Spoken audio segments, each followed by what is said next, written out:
Hey, what is up guys? It's your boy Speed here, and today we're going to be going over the top 5 mids that will be picked at TI. These are also 5 mids that you can pick in your pubs, and so basically I just want to compile a list of what I think are the 5 best mid heroes, and I also specifically want to talk about why I think they'll be good in the upcoming TI. Also, it's a real darn shame that TI is not going to have any fans. I feel like it's always just such a big part of the environment, the experience, hearing the fans cheer, hearing people go crazy. I remember having the opportunity, thanks to a friend of mine, to go to TI8, and it was one of the best experiences of my entire life. So hopefully TI11, things will change. I think they will. But without further ado, let's get into the video. By the way, guys, if you want to become absolutely broken, well, what you need to do is sign up to the GameLeap website down below right now. The reason why you should do that is because every single day we post a new video there. Content that you simply just will never get on YouTube, we post every single day to the website. It's really top tier stuff. I'm very proud of what I make over there. We also have other creators, many of my great friends who are top tier Dota players, creating guides about different heroes, different roles, different items, skill builds, talent builds, everything you need to know to get to the next rank. So if you feel a little bit lost, you're a little bit stuck, click the link down below. I'll see you guys there. And now let's get into the video.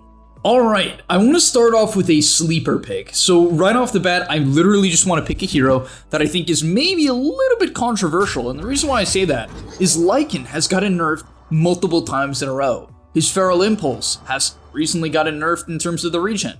The damage got nerfed. Howl Armor Reduction got nerfed. Summon Wolves damage talent got nerfed. His other talents have gotten nerfed. So this hero has gotten nerfed over and over and over again, but for good reason. Helm the Overlord has gotten nerfed. However, on Dota 2 Pro Tracker, guys, the hero currently, and yes, it's only over 89 matches, okay, so keep this in mind. It's only over 89 matches. And to be fair, this is pubs where you can last pick. But the thing is, in the pro scene, you can last pick as well. Lycan has a 70% win rate over 90 matches. Now, yes, it's 90 matches, but that is 62 wins and 27 losses. And so all I'm trying to say is that I've been watching quite a few pubs, I play a lot of pubs as well, and occasionally you'll get this weird Lycan spammer that brings this hero mid, hits a stupid early level 7 timing, and then just kills the side lane. Like literally, guys, if you want to try this out right now, I can't recommend it enough. What you do is you play Lycan, rush Helm of the Overlord, right? So just start the lane with like tangos, 2 branches, and a quelling, rush the Helm of the Dom, then when you get Helm of the Dom, even if you don't have it, if the safe laner is a mildly weak hero, which like all of them are, right? You can kill Slark, you can kill Jug, you can kill TB, you can kill Naga, you can kill PA, you can kill all of them. You could probably kill Sven, you could kill Wraith King. You just run to the safe lane when you're level 7. You could even do it when you're level 6, but I prefer to have the cripple. It's just a huge advantage in these early fights. It's an insane spike. And you just kill it. And then the tower dies subsequently because there's not much they can do about it unless the enemy mid laner has had a good time. And so this is one of those heroes at TI I think will be a sleeper pick, not only for the mid lane, also the off lane, but I think specifically for the mid lane, if this hero is picked 18th, 19th, 20th, right later into the draft, it has the chance, even in pubs, to be a dominant hero. Coming in at number 4 is one of my favorite heroes right now, and that's Queen of Pain. Every time I've played with or against Queen of Pain, this hero always seems to have a good game. It has some of the best talents in Dota, has one of the best laning stages in Dota, and honestly, I feel like this hero scaled. Like in the past, the biggest problem with Quap was that she didn't necessarily scale. But honestly, it just, like considering she has a 53% win rate on Pro Tracker, like, and the fact that like in my pubs, the hero seems to be scaling fine, I'm skeptical of the fact that she doesn't scale anymore. Like literally you can go this Kaya Sanj, Octarine, you know, like Eternal Shroud build where you're just like spamming Blink and your Shard and nukes, or you can go right click and it's also just as good. You just go Orchid into BKB into like Mjolnir or Satanic, and you're honestly one of the better right clickers in Dota, especially considering you can blink onto whatever target you want, and usually that's going to be a support you can then solo kill. And so I really do expect Quap to be a later pick mid that we'll see do quite well. It has almost no losing matchups, and that's a big thing as well. Coming in at number 3, we have Void Spirit. Now, funny enough, this hero has an exact 50% win rate on Pro Tracker right now, which is not that impressive, but the thing is, it's the international. a lot of the time, these teams are just going to need to round out drafts. They're going to pick something like a Medusa safe lane with a Bane support. Position 4 might be a Mirana. Then the offlaner might be a Mars. And you look at those heroes, and what you have to think to yourself is, we have a lot of cooldowns, right? We have a lot of cooldowns. And that is when Void Spirit is needed as a hero. He's like the most reliable hero when it comes to this, because this hero is a fighting machine.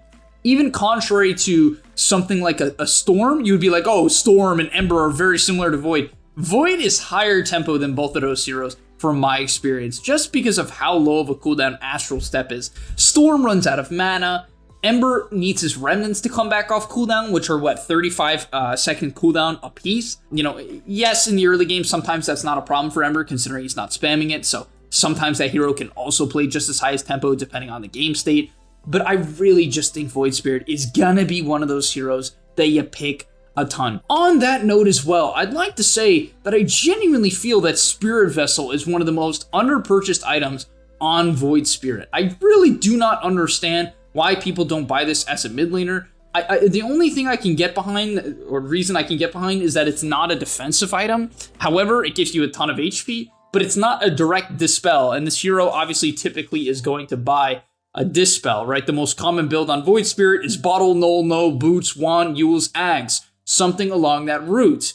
However, I actually have been seeing Spirit Vessel just dominate. For instance, I just played a game against a position 4 Void Spirit, so you can imagine he wasn't even as strong as a mid laner could have been, and he was basically solo killing my carry Tiny, because he would just click Vessel, and Vessel unironically does 1,000 damage to Tiny. So yeah, I think this hero is very good. Coming in at number 2, to no one's surprise, is Batrider.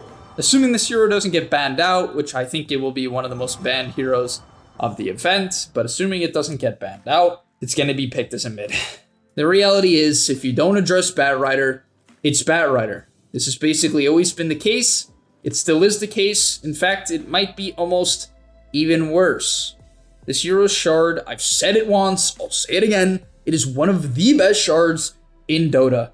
2 charges of Flame Break that apply sticky napalm, causes you to be able to solo kill people from 2500 HP at minute 20. And that's pretty insane, considering old Batrider would have to usually rely on a +1, right? Or he would have to wait till he built up a couple stacks before going in. No longer the case, just kill him. And in team fights, let's say it's a harder game to initiate. They have a Bane, okay? You're too afraid of going in because you're gonna get gripped even if you have a BKB. Well, joke's on the Bane because you just buy an Aether Lens. And then you sit in the back with your sticky napalm talent at level 15, your spell amp at level 10, your shard, and your Aether Lens, which you're gonna buy, and you just chuck all your spells from max range, and you solo kill people without even showing. I'm not kidding. You can literally kill people from full HP. I've watched, I was watching Henry on stream a couple weeks ago. He was playing Terrorblade, and this Batrider killed him without even showing. And it's so stupid. And that's the thing about this hero. You might be like, oh, I don't get it. I don't get Batrider. That's because most people aren't good at Batrider. Guys, if you are low MMR and you actually get good at Batrider, you will win all of your games. The problem is it's hard because Firefly is a hard spell to basically manage. It has a very long cooldown. Sticky Napalm has to be legitimately spammed to the T to make this hero basically good. You have to Q, Q, Q. It comes up Q, comes up Q. You cannot wait 0.5 seconds to a second that most players wait. The order of the spells you cast is complex. Casting Lasso is honestly a little bit confusing sometimes because of the long cooldown. So that's the thing. This hero is going to be picked at TI. It's going to dominate. And yeah, just expect to see it. And finally, last but not least, is Storm. I really like Storm. In fact, I generally like Storm more than Void Spirit and even Quap, which is why I put him at number 1 on the list. Another hero that I've just been seeing do very well in my pubs. Currently, to be fair, the hero only has a 51% win rate over the last 1,300 games it's picked on Dota 2 Pro Tracker. Now, the thing is, I really feel like Storm excels when he has people who can play with him in the early game. When you can enable Storm's ability to just kill people early game, that's when he's best. And the reason why I say that is in pubs, sometimes it's hard to work with people. It just is. And you can solo kill people with Storm when you have Orchid, but a lot of the time, I don't even think that's the best Storm build. In fact, I think most of the time it's not. I'm a much bigger fan of the Tread, Solaring, Wand, Null Talisman, Kaya build. It gives you a stupid amount of mana. You take your mana regen talent, You can pick up a bottle, of course, as well, and a bunch of mangoes, as well as clarities, and you have an insane amount of mana. And the thing is, obviously, it's a little bit harder to solo kill people with this build because you can't silence them, right? You don't get the raw damage that Orchid gives from popping after you do damage, and just the right click it gives. But the Kaya build is a much earlier timing, right? It's much cheaper. So it's over 1,300 gold, 400 gold cheaper, right? So it's much cheaper, and it comes online, right, 10 times earlier. It's a very hard spike, and that hard spike is extremely hard to deal with. A full mana Kaya Storm early game dominates fights. Like, it's very hard to play into. On top of that, it's one of those heroes where if you're playing safe lane and you won your lane, you have to be conscious about diving the offlaner, because at any point in time, if Storm TP's in, he can kill most safe laners. Like, these heroes like Storm and Void Spirit, most mid laners in general just counter the safe laner, which is kind of an important thing to just learn about Dota in general. So if you're a mid lane player, just think about that more. Like, your heroes just inherently counter low HP, high armor heroes. But yeah, nonetheless, I expect Storm to be picked a lot. Let's go EG, boys. EG, they're going to win TI. That's what I predicted. By the way, if you guys want me to do a prediction video, what I did for my predictions on YouTube, let me know. I did it all on stream, so there's that. But nonetheless, thank you guys so much for watching. I'll see you in the next one, and I'm out. Peace. And that's all, but remember, before you leave, before you tune out, subscribe to the GameLeap website, where we are going to help you get to the next rank. If you're stuck, click the link down below, and I'm out. Peace.